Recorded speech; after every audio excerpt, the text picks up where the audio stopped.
Hey everybody, this is Petey from the Spinner Rack, and today I'm doing my, well, at least my last installment of the Man of Steel, since I've gotten through the 7 issues of the Man of Steel. Well, not yet, but after this video I will be done with them, and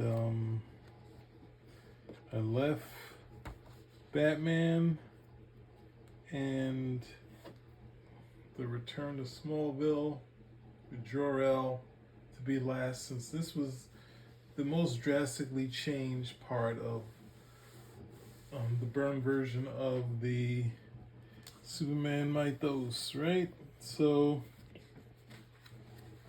ultimately, when we did a video back, I think it was Man of Steel versus Year One, there was a caveat in there, or a point there saying, why would Batman's origin, this isn't actually why would Superman's origin be tied to Batman when Batman's Year One wasn't tied to Superman? Well, I guess I have to answer that question because it was more rhetorical. It wasn't a question for wasn't an actual question. It's more rhetorical. Ultimately, before Year One was even a thought, there was something called the Dark Knight Returns.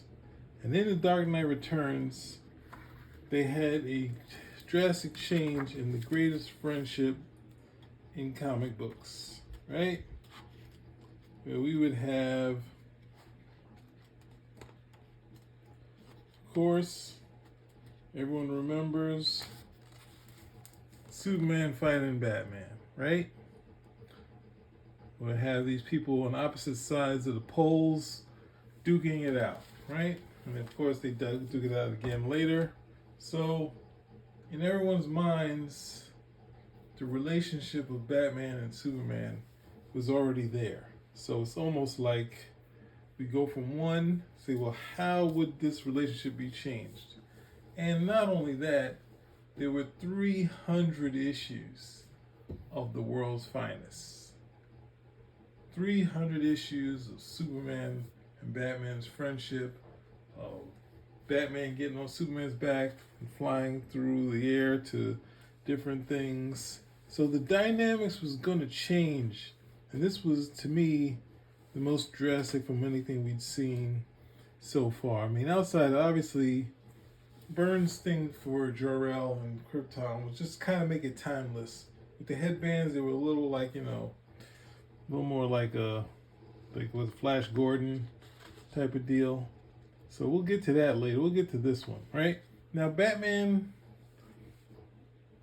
is John Byrne's favorite character. He's always had a liking to Batman, but he also has a struggle with him since it's a detective book, and he's not really ready to jump in and just do detective stories. So I said that takes a while to kind of think up. So we start out, and this one starts from Batman's actual perspective, whereas this time we see his POV from the perch, right? And coming in and putting the beats on this guy. Now this is a little more intense than Batman has been in the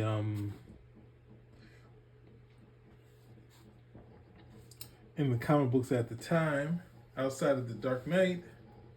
And this is where Batman comes in. He's dealing with this crook, and he threatens hurting him. And the guy pushes back, and Batman is gonna put some beats on this guy. And right before he catches up with him, Superman comes along. He catches the line of his rope, about to cart him off to jail, and Batman lets go. Right? Superman goes to save him since he thinks Batman's going to fall to his death. And Batman's gone. Right? Batman is able to slip away, right? But he gets Superman's attention, and Superman's ready for him this time, but Batman has something up his sleeve or somewhere else, right? And he notices gets a little handy dandy force field, which would be like a sensor, something that would be in your airports, right?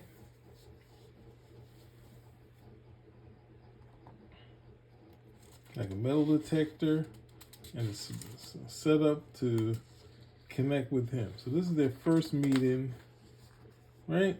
And Batman says someone's gonna die if you cart me off to jail.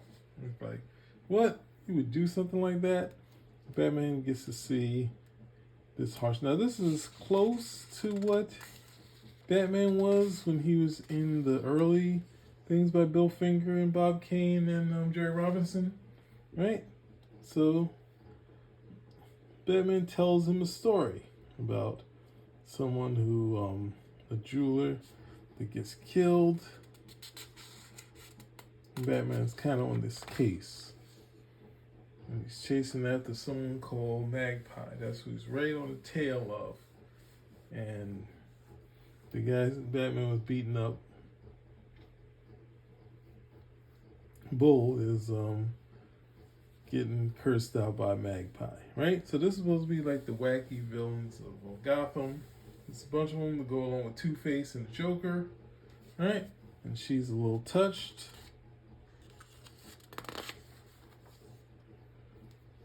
She decides it's a not happy birthday to paralyze him and put a sticker or M80 or a stick of dynamite on him. And Superman hears an explosion, and Batman and Superman are off to the races. Now, we obviously know that Superman is way faster than Batman. And at the same time, Superman doesn't want to lose track of Batman here. That's set up in the story. But this changes the whole dynamic of their relationship. Because most of the time, in the world's finest, Batman would put on a crazy suit so he could survive the speeds that Superman would go at. Or Batman would just get on Superman's back, and it would be the wackiest thing ever. But they were buddies. So here, this changes it. So never again would we have that scene, right? This is cool. It's rare that you see like an old school lighting effect in here. Right? I always like pointing that out. And Bull is dead, and Superman's in there, right?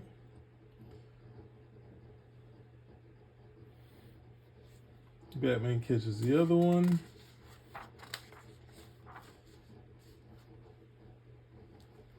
And Magpie plans to escape with acid. Superman's able to handle it, and he takes it out into space. They'll just freeze. And then he sees what he thinks is Batman trying to get away. But he's not. He's got a computer lab. And he figures out where this piece of relic is and how old it is. It's very old. 5,000 years old. That means she could be in only one place. And Batman and Superman figure her out. Right? And then Batman realizes that Gotham is kind of different, and he's like, well, this is kind of someplace I'll let you handle, but I'm gonna keep a watch on you. Batman's out to deal with his war. So remember, his private war.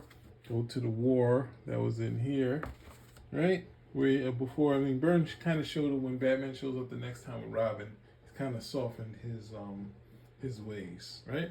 Superman's still worried about that person, right?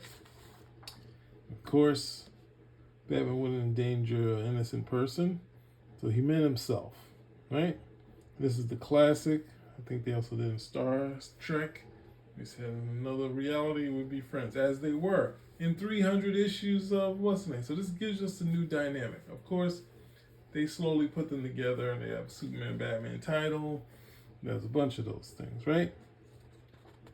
So Batman would show up at least once a year, so it kind of kept you a little bit of that relationship. Not as strong as it once was, but they would visit.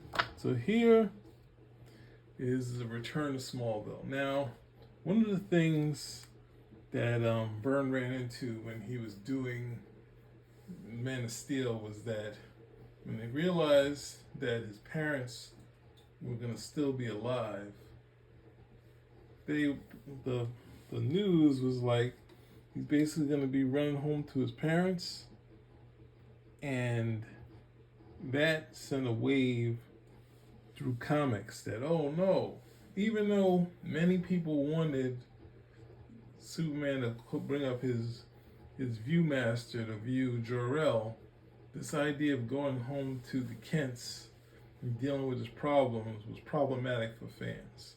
Even though routinely, well, Superboy did it more, but it has been stated by others that Superman should still be able to talk to Jor-El. And this kind of has that aspect in it, right? And some aspect that was in the movie, right? So Superman goes home. If we keep this in mind, he's not sure of his origins. He knows he's from space. He goes back in there. He settles in. He's one of the crowd. He meets with his parents. Right? They go back, and she's about to tell him something. And they're keeping it to themselves.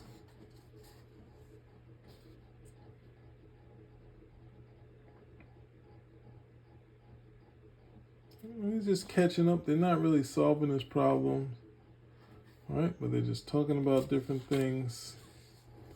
Superman's chilling. He's a big fan of rhubarb pie. And he has Jor-El meets up with him. Now this is a classic moment. This is a great page. I always love this page. I love the cake, the pie falling out. Is a really nice one. And this would harken back to the fact that at some point Jor-El was almost a supporting character in the book. Even though he had died, they kept finding ways for Superman to meet up with Jor-El. I think even I think that was Superman meeting up with his adopted father, right? So this Jor-El has somehow left this thing for Superman, and he's connected with it. And he immediately understands it changes into Kryptonian language. And he can understand everything here. So here he knows their language, right? He sees Krypton and he runs into his mother. And he wakes up and he sees Lana, right? And she's like, Clark doesn't know that she's back. He say, what's going on? He say, no. It was a nightmare. He said, you left years ago. After what you did to my life. Well, what happened?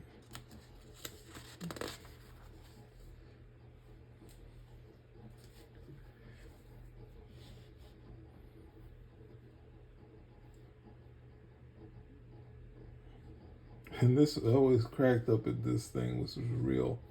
I mean, Clark Kent was going through something, and Lana sees him and says he looks awful. But this is Lana right here has a life ahead of her. She knows that it's gonna be possibly married to Clark. Clark might go to football. Who knows what he can do with his smarts and his brains, right? And this relationship and this point here has been played up a couple times since. It's been played up by Superman for All Seasons. We're gonna get to that, but it's kind of hard to do those books because it's square bound. It's kind of hard to open them up, but I'll try to, because it connects to to Man of Steel almost exactly, but it kind of tried to just have moments and moods and not really get too in depth with what was going on here. And people bought it, where it's basically the same thing. It's no cosmic stuff. It's not too much, because I don't think there's any Krypton in there. It's just kind of Superman the movie / Man of Steel, but less scenes and just allowing the art to showcase. Right? So Superman kind of lets Lana in on a secret because they've been together for so long. So there's no point in kind of trying to break up with her. Kind of shows her what he can do, why he's explaining all this stuff. Right? Never go into any of this stuff, but I was a fan of the Smurfs, right? Not a fan of One to Grow On. Right, Superman drops her off, kisses her on the head, and leaves. And then we have what just happened, and we see her a little bit older, lost a little baby fat, and she's shocked at what you did to her life. And she was the closest friend, and then now Superman's a part of the world. And this is a powerful moment between these two of these people. Now, I don't know, it's one of those things. We're going to do some other videos where we talk about more like dialogue. Because a lot of times we had these scenes where it's a discussion and people just want, hi. Like good dialogue is having barely nothing there. When these setup scenes here, look at this nice shot here, then of the house, which is going to be fixed. We're going to see this fixed up over time, right? And dealing with the setting the mood so nicely, and then getting into the discussion they have, because they're having a heavy discussion. Superman is like, oh man, I came here to help figure things out. This is only make it worse. Like I don't even know if I could date Lois, right? So he's going to see the spaceship, and it's gone, right? You see, but it's been gone for 6 months, right? And this is 6 months that's very elastic, right? But there's something left, and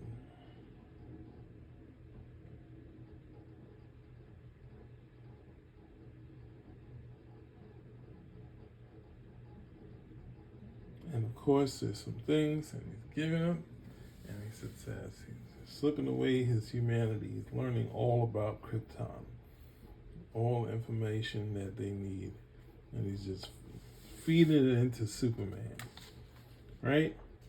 And then his parent come, and Pa destroys the thing by accident. And Superman is like, he said that was his father. And then there's a shock to his parents. But he can't talk to his parents about this. He has to deal with it himself. And this is the thing where he couldn't just develop a relationship with his dead father, because it's kind of ridiculous, even though he'd have all the information and he could have a visual image of his father. And I think Jeff Loeb did that. He did a story of a Return to Krypton, where he just hung out and fought battles with on Krypton. So it's kind of wacky. You might as well just keep Krypton alive and Superman just come visit the Earth or something like that, right? So he still has a lot to contemplate, right? And he figures out that he's the survivor of it, right? And he gets the gift that he gave him, all the stuff from Krypton is that, but he connects more with his humanity, right?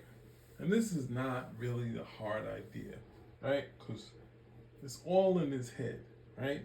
So I think a lot of people, in seeing this, even though this image was used in Time magazine saying this was the classic Superman, like they were railing Byrne Superman, but they used this image not knowing that this was from the new Superman, the new what is that, adultification thing. So yeah, there we go.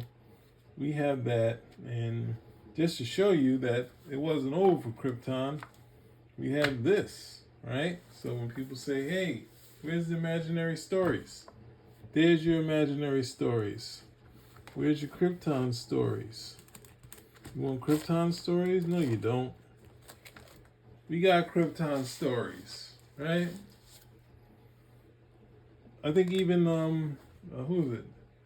When I think George Perez had a lot of issues with what Byrne was doing until he read it. After when he was getting back on the book and he was trying to get himself abreast of it, he's like, "Oh, there are some Krypton stuff here. There's some imaginary stories, you know." And then that's what ultimately, having that a little bit left, let him do the Artifact and all the other stuff he did, creating the whole what's that thing? The Fortress of Solitude, stuff like that. So it was enough thread here. They find something in the thing, he comes out of it when he goes to the war world. But you know, this is the first 6 issues. It kind of, this and the Dark Knight kind of brought me back into comic books, and I started reading it all again. This is more quieter for Byrne, so when he gets back up to speed, the next sort of issues are this one, Action, and Adventures of Superman with Marv Wolfman, right? So, and I think now a lot of people complain about this cover for some reason. I love this cover. I still do. And the idea is saying that, like, I don't know what they want. They want some, I guess maybe something like this. But the idea in the comic book, a lot of times the cover, you can have a lot of things that Marvel would do is have you worry about the heroes and would they make it out of it. But I think a lot of people being too adult or not understanding that they need to give up the passion if they're not into it anymore, is that you have to worry about these guys. So I think that's it. Maybe we'll do some more. There's a couple of issues I do want to do. I definitely want to do there's definitely some issues of the Superman series that I want to do, and possibly this one is one of them. But I know I want to do the Toyman because it has some bits in it that I really like in issue 13. There's also some other cosmic stuff. The Hawkman in this series, Green Lantern a couple times, and Superman in action. So there's some space adventures in this run. There's some, a lot of stuff on Earth. So it's just a solid run for, I guess, almost 2 years or 2.5 years of Byrne working it out. Spin a rack out.